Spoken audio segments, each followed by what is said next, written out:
It would. So, Tom Friedman had an interesting perspective. In one of his columns, he said, never negotiate with Iran without some leverage and some crazy on your side. We have to out-crazy the crazies. Do you think he has a point? Well, Tom's a very smart observer. And I know that my friend Bibi is going to be speaking later, and if Tom wants to characterize Bibi the way you just described, that's his prerogative. That's not my view. Prime Minister Netanyahu and I have had constant consultations on these issues throughout the last 5 years. And something that I think bears repeating. The United States military cooperation with Israel has never been stronger. Our intelligence cooperation with Israel has never been stronger. Our support of Israel's security has never been stronger. Whether you're talking about Iron Dome, whether you're talking about trying to manage the situation in Gaza a little over a year ago, across the board, our coordination on the concrete issues facing Israel's security has never been stronger. And that's not just my opinion. I think that's something that can be verified.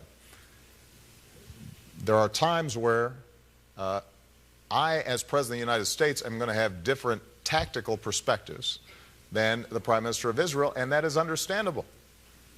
Because Israel cannot contract out its security in light of the history that the people of Israel understand all too well. They have to make sure that they are making their own assessments about what they need to do to protect themselves. And we respect that, and I've said that consistently to the Prime Minister.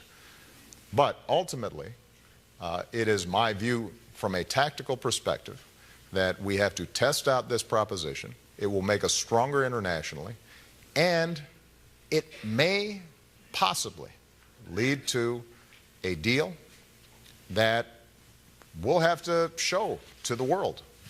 In fact, assures us that Iran's not getting a nuclear weapon. It's not as if there's going to be a lot of capacity to hide the ball here. We're going to be able to make an assessment because this will be subject to the P5+1 and the international community looking at the details of every aspect of a potential final deal. And we're consulting with all our friends, including Israel, in terms of what would that end state look like. And if we can't get there, then no deal is better than a bad deal. But presuming that it's going to be a bad deal and as a consequence not even trying for a deal, I think would be a dire mistake. Well, personally, I find a lot of comfort in the fact that even though the United States and Israel may have red lines in different places, we are on the same place as far as the bottom line goes. And Iran will not have nuclear weapons. Fair to say? That is more than fair. Good. Thank you.